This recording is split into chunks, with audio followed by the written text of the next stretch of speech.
इस धरा पर जिसने भी जन्म लिया है उसे एक ना एक दिन मरना ही है। लेकिन सबसे बड़ी हैरानी की बात यह है कि मनुष्य जैसा प्राणी इसे जानते हुए भी सबसे अधिक इसी सत्य से भागता है, और इसका कारण है मृत्यु के रहस्यों के बारे में जानकारी का ना होना, जिसका वर्णन हिंदू धर्म के 18 पुराणों में से एक गरुड़ पुराण में विस्तार से किया गया है। आज की इस वीडियो में हम आपको बताएंगे कि गरुड़ पुराण के अनुसार हिंदू धर्म में मृतक के शरीर को जलाया क्यों जाता है, और साथ ही ये भी बताएंगे कि किस कर्म के कारण मृत आत्मा को किस योनि में जन्म लेना पड़ता है। तो चलिए मृत्यु के रहस्यों से पर्दा उठाने का ये सफर अब शुरू करते हैं।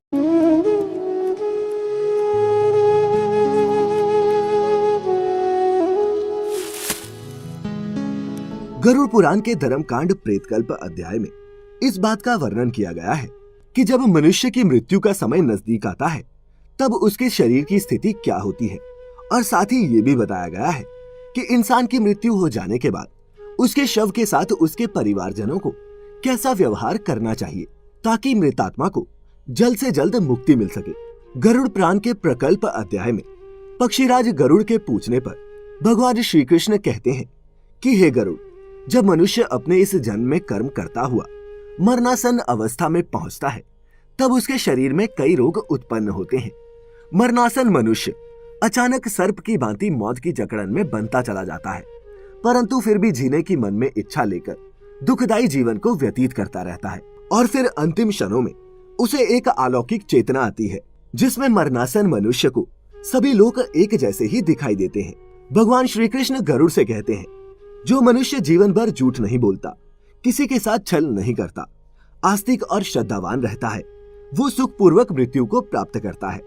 वहीं जो मनुष्य मोह और अज्ञान का उपदेश देता है वह मृत्यु के समय महाअंधकार में फंस जाता है। जो झूठी गवाही देता है या फिर किसी के साथ विश्वासघात करता है और वेद निंदक है, वो मूर्छा रूपी मृत्यु को प्राप्त करता है। उनको ले जाने के लिए लाठी एवं मुदर से युक्त भयभीत करने वाले दुरात्मा यमदूत आते हैं। ऐसी भयंकर परिस्थिति को देखकर प्राणी के शरीर में भयवश कंपन होने लगता है। उस समय वह अपनी रक्षा के लिए अनवरत माता पिता और पुत्र को याद कर करुण क्रंदन करता है। उस पल प्रयास करने पर भी ऐसे जीव के कंठ से एक शब्द भी स्पष्ट नहीं निकलता। भयवश प्राणी की आंखें नाचने लगती हैं, उसकी सांसें बढ़ जाती हैं और मुंह सूखने लगता है, और इसके बाद ही वह शरीर का परित्याग करता है। इसके बाद यमलोक पहुंचने पर जीवात्मा जब यमराज को देखकर भयभीत होती है तब यमराज के आदेश से उस जीवात्मा को पुनः एक बार उसी स्थान पर यमदूतों द्वारा ले जाया जाता है जहां उसका मृत शरीर रखा हुआ होता है। ऐसे में जीवात्मा वापस आने पर पुनः अपने शरीर में प्रवेश करने की कोशिश करता है, परंतु यमदूतों द्वारा पाश में बंधे होने के कारण वह अपने शरीर में प्रवेश नहीं कर पाता।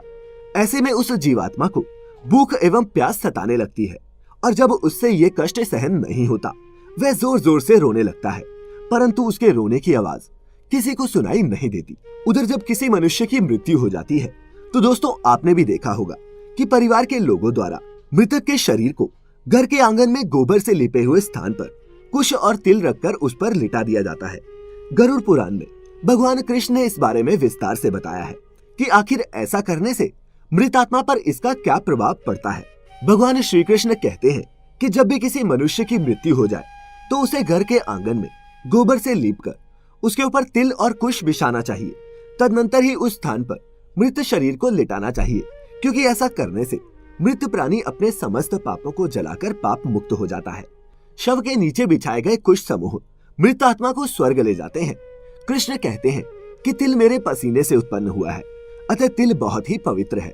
तिल का प्रयोग करने पर असुर, दानव और दैत्य भाग जाते हैं, और कुश मेरे शरीर के रोमों से उत्पन्न हुआ है। कुश के मूल भाग में ब्रह्मा, मध्य भाग में विष्णु और अग्र भाग में भगवान शिव निवास करते हैं। ये पदार्थ मृत आत्मा को दुर्गति से उबार लेता है। अगर मृत शरीर को बिना गोबर से लिपी हुई भूमि या फिर गोबर के बिना लिटा दिया जाए तो उस मृत शरीर में यक्ष, पिशाच एवं राक्षस कोटि के क्रूर कर्मी दुष्ट प्रविष्ट हो जाते हैं। मृत शरीर को कुशासन पर लिटाने के बाद उसके मुख में पंचरत्न डालना आवश्यक है, क्योंकि स्वर्ण या फिर पंचरत्न सभी पापों को जलाकर आत्मा को मुक्ति की ओर ले जाता है। अगर ऐसा नहीं किया जाए तो प्रेत आत्माएं मृत शरीर में प्रवेश कर जाती हैं और फिर से वे कई सालों तक उसी योनि में भटकता रहता है। इसके बाद परिवारजनों को चाहिए कि वे मृत आत्मा के मुख में गंगा जल या फिर तुलसी का पत्ता डाल दे और फिर बिना कोई शोक के उस मृत शरीर के पास भगवान विष्णु का नाम ले, क्योंकि जब भी किसी की मृत्यु होती है तो यमराज अपने दूतों को ये आदेश देते हैं कि जाओ और उस आत्मा को मेरे पास ले आओ जो हरि का नाम नहीं ले रहे हो या फिर उनके नाम का श्रवण न कर रहे हो। इस सब के बाद मृतक के परिवार वालों को चाहिए कि वे मृतक शरीर को बांस से बने शैया पर लिटाकर उसे शमशान ले जाएं, जहां उसका विधि पूर्वक दाह संस्कार किया जाए। इसके लिए शमशान के आधे रास्ते में मृत शरीर को नहलाकर उसे स्वच्छ वस्त्र पहना दे और फिर शमशान पहुंचकर जलाने वाली जगह को पहले गोबर से लीप ले और साथ ही ये भी ध्यान रखें कि वहां इससे पहले उस स्थान पर किसी को जलाया नहीं गया हो। फिर विधि विधान से उस स्थान पर चिता का निर्माण कर उस शव को उस पर रख दे। फिर पुत्र पौत्र या फिर किसी परिवार के सदस्य के हाथों से मृतक को मुखाग्नि दे।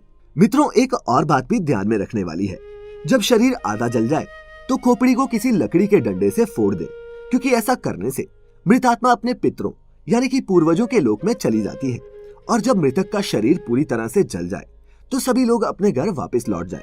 परंतु घर के अंदर प्रवेश करने से पहले सभी स्नान अवश्य कर लें। लेकिन दोस्तों, आगे बढ़ने से पहले आपको ये भी बता दूं कि दाह संस्कार क्यों आवश्यक है। गरुड़ पुराण के अनुसार हिंदू धर्म में अगर किसी मृतक का दाह संस्कार नहीं किया जाता तो उसे अपने पूर्वजों के ऋण से मुक्ति नहीं मिलती और वह सैकड़ों सालों तक मृत्युलोक यानी कि पृथ्वी पर भटकता रहता है। इसके बाद दोस्तों, जैसा कि आप सभी जानते हैं कि मृतक की आत्मा की शांति के लिए उसके परिवार वाले 10 दिनों तक पिंडदान करते हैं और फिर उसका श्राद्ध कर्म किया जाता है। लेकिन इसके बारे में विस्तार से हम आपको फिर कभी बताएंगे। अभी आइए जानते हैं कि मृत्यु के बाद उस जीवात्मा का क्या होता है। दोस्तों, जैसा कि हम जानते हैं कि हिंदू धर्म में पुनर्जन्म में विश्वास किया जाता है और ऐसा माना जाता है कि सभी प्राणी को उसके द्वारा जीवन भर किए कर्म के हिसाब से अगले जन्म में अलग अलग योनियों में जन्म लेना पड़ता है। तो चलिए जानते हैं कि गरुड़ पुराण में भगवान श्री कृष्ण ने इसके बारे में क्या बताया है। मित्रों, भगवान श्री कृष्ण के अनुसार मनुष्य, पशु, पक्षी आदि योनियां अत्यंत ही दुखदायिनी है, इसलिए इन सभी को उनके कर्म के अनुसार से ही योनियां प्राप्त होती हैं। श्री कृष्ण की माने तो कोई भी प्राणी सत्कर्म और दुष्कर्म के फलों की विविधता का अनुभव करने के लिए ही इस संसार में जन्म लेता है।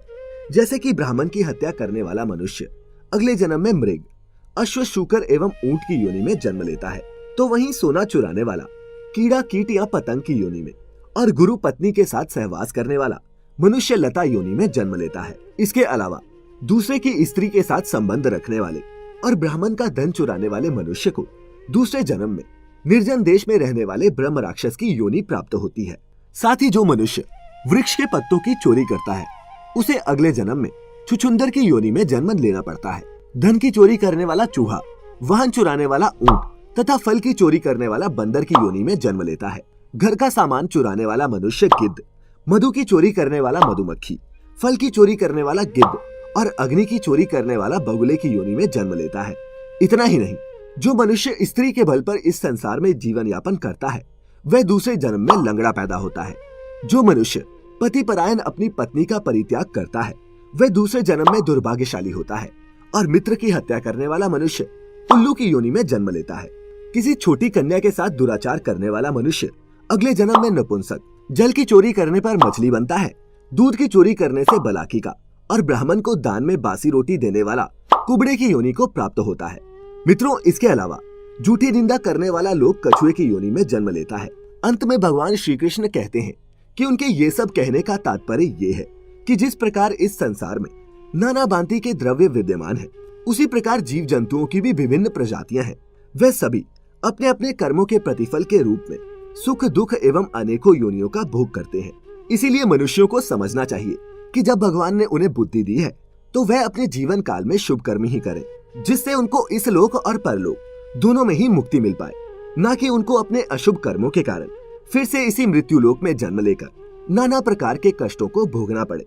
मित्रों, आपके मन में ये प्रश्न भी उठा होगा कि मरने के बाद जीवात्मा तो स्वर्गलोक या फिर नरकलोक जाती है, वह कब जाती होगी, वह कितने दिनों तक अपने कर्मों के हिसाब से वहां रहती है।